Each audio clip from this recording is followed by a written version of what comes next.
Episode 28, Double Jeopardy. Every single element that makes up the Trey Zwicker murder case is shocking and unbelievable. Some details are so unbelievable they're actually lies. But which ones? That is increasingly difficult to determine, especially because the main suspect's stories keep changing. Terrence Trey Zwicker's parents are Amanda McFarland and Terrence Terry Zwicker. As kids, Amanda's family lived behind Terry Zwicker's grandma's house, so they knew each other even though he was a bit older. Just after Terry left high school, Amanda had gotten pregnant with Trey, and the two would last as a couple for about 2.5 years. Terry went on to marry someone else, and Amanda went on to have a daughter, Mackenzie, Trey's little sister. Ever since she was 13, according to her mother, Amanda McFarland had known a guy named Joshua Gouker. And ever since then, her mother says she had been hoping they would lose touch. But ultimately, Amanda and Josh Gouker got together, and by May 2011, they were kind of living together and kind of raising their kids together. He had a son as well, and in May 2011, Trey Zwicker was 14 and his new stepbrother Joshua Young was 15. Father and son were known as Big Josh and Little Josh. At this time, the boys had only known each other for less than 2 months. By all accounts, they were polite acquaintances, but little more. Josh Gouker's criminal history played a major part in the life of his son. In 2004, a 71-year-old man gave Big Josh a ride home after a night out at a bar. This ride resulted in multiple charges for Big Josh, including robbery, fighting with a police officer, and threat of force against that elderly man. He also threatened a witness in the case. The man did not die, but Josh Gouker was handed a 15-year sentence. Josh Young and his little sister are usually in the custody of their mother, Angelina Young, or with her family, but do go in and out of the system as their mother struggles with drugs. Angelina sadly died of a drug overdose in 2010, and little Josh and his sister entered the foster family of Chuck and Susan Stoneburner. Their 2010 family Christmas photo reflects a portrait of a happy family. Big Josh was paroled after serving 8 years. The very next day, he contacted Louisville, Kentucky Social Services and expressed his desire to gain custody of little Josh. Josh Young's foster mother would later say that Gouker played that part very well in family court. He took the stand crying and presenting a valid case for why little Josh should be turned over to the custody of his father for the very first time in his life. The Stoneburner family ended up adopting little Josh's younger sister, and he also has a half-younger brother whom Angelina had with her fiancé. Custody was awarded to Josh Gouker in March of 2011, and less than 2 months later, on May 11, 2011, his stepson Trey Zwicker was found murdered. The day that changed everything for this family had actually been nice. On May 10, 2011, Amanda, Trey, Mackenzie, Big Josh, and Little Josh had a barbecue at Amanda's house on Vem Drive with a few friends and relatives. This included Big Josh's cousin, Cassie Gouker, who lived 2 houses down, and Amanda's brother as well. Amanda last recalled seeing Trey at 10:07 p.m. when he came out on the porch, apparently trying to sneak out. He didn't realize that his mom and stepdad would be out there. She scolded him and sent him inside to go back to bed. Being that she worked nights, Trey and Mackenzie were known to get themselves off to school in the morning, so Amanda assumed this happened on May 11th. She and Big Josh had gone to the gas station around 1:30 a.m., then gone home to bed. They slept in, then reportedly looked at rental houses together. It wasn't until officers canvassing the neighborhood a little after 1 p.m. arrive at her door and alert her does she find out about the existence of a young boy's body. Just 200 yards from her home, in a ravine down an embankment behind Liberty High School in Louisville, Kentucky, lay the body of her only son. He had been beaten and left for dead there. Amanda and Big Josh encountered Terry Zwicker, who had been alerted to possible trouble involving his son at this location. Officers allowed him, after much demanding on his part, to see if it was his son like he had heard. A group of kids participating in a classroom activity made the heart-wrenching discovery. Terry sees that it is definitely his son and is the one to tell Amanda and Big Josh that the body is indeed 14-year-old Trey Zwicker. Amanda is really confused because she thought Trey was at school, and since she shared custody with his father, he actually didn't even attend this school, though it was so close.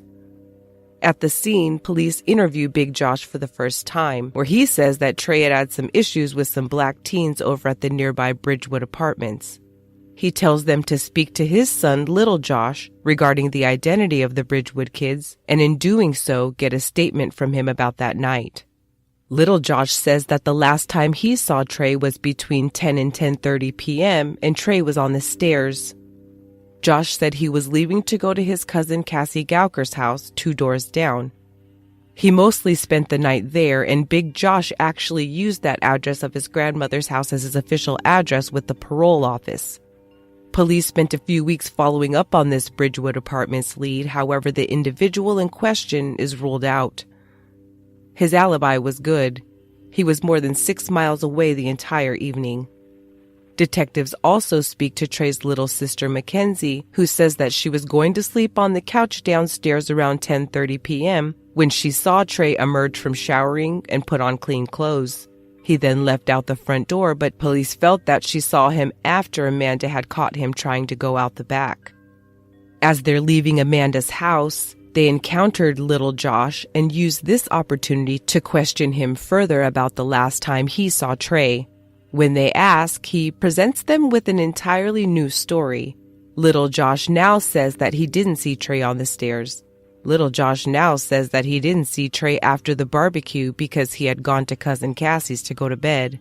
Investigators compare Little Josh's statements and return to Vem Drive to question Trey's family members one more time. It's been 1 month since Trey's been found murdered. What police find there is an abandoned house. Amanda and Mackenzie had fled to her mother Shelley's. After his personality became very overprotective, overbearing, I packed as much as I could in a bag. I checked out the back door. Nobody was out there. So I put the bag in my car and I fled. After Trey had died, I locked his room and I took to my bedroom his pillow and some clothes that still smelled like him. And he said something. Josh Gouker told me not to bring my dead son to bed with me every night. So that was another extremely alarming situation. He started becoming a lot more overprotective. If I went to the restroom with my telephone, he would open up the door and suggest that I was making phone calls that would be offensive to him. He didn't want me taking a shower with the door closed. He wanted to be present the entire time. He would grab me and push me. Josh Gouker and Josh Young hadn't been seen in 3 days.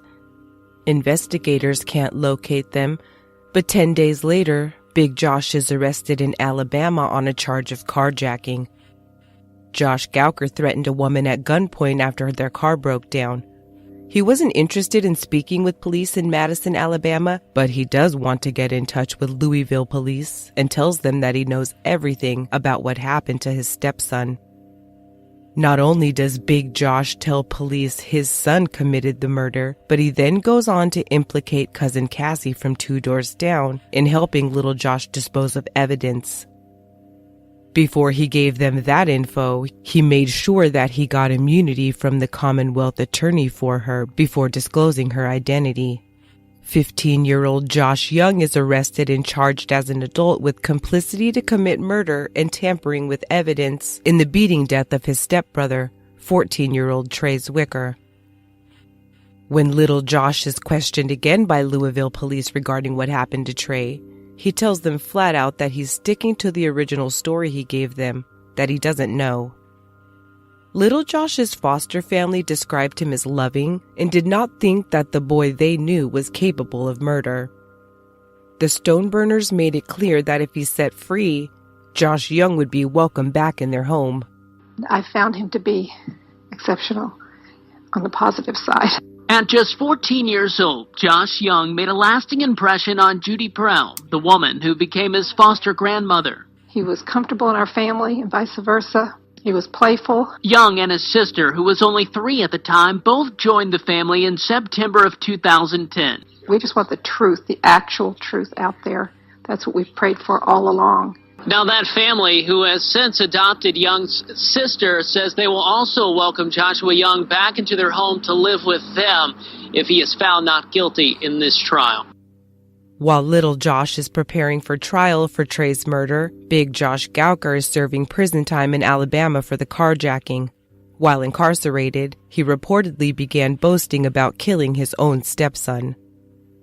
Word gets back to Trey Zwicker, who has a high school acquaintance that's locked up and hears about this bragging. He writes his old friend Terry and lets him know what this animal is saying about his precious son. Enough evidence is eventually obtained to bring Josh Gouker back to Kentucky to be tried alongside his own teenage son for Trey's murder. Little Josh has been in custody awaiting trial for 13 months at this point. Then, at his arraignment, Big Josh makes this startling admission. It's what he promised to do in a taped jailhouse visitation with his mother, released on Friday. So look, man, bottom line is, I'm just going to take this one on the chin, and God, Josh better not leave me. Your Honor, I just wanted to say I didn't help anybody kill Trey. Okay, there'll be an opportunity for you to make a speech to the court. Mr. Gouker? Everyone involved is shocked. The prosecution didn't offer him a plea deal, and the state had no idea this was going to happen. As a result, he forfeits his right to a trial and agrees to give testimony regarding the crime. The judge, like the rest of us, is disgusted. This case has taken twists and turns that I think anyone that's been involved would agree are unusual. Josh Gouker had told everyone his son, Josh Young, was solely responsible for the murder. Young sat behind his dad during today's sentencing. In May, Gouker did an about-face. Gouker pleaded guilty, saying he alone beat Trey Zwicker to death with a pipe behind Liberty High School in May of 2011. Despite that confession, the prosecution contends Young was involved. Judge Willett wasted no time giving Gouker life, telling him he wished he had the authority to hand down tougher punishment.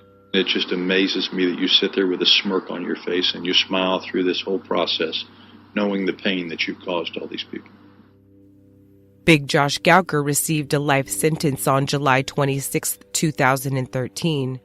He will start being eligible for parole after serving 20 years. He had this to say in a local TV news interview with WDRB-TV. He said he killed in revenge. Well, his mother aborted my kid, and I tried to let it go, and I couldn't. I didn't think it would be honest like this. I didn't think that, it's one murder. It's not like it was a whole bunch of murders. I never thought it would be, people would be this persistent with it. Look, Amanda killed my kid. That's just crazy. She knows who I am. We're even. Regardless of all of this, the case against the now 17-year-old marched forward, with one confusing element still in place.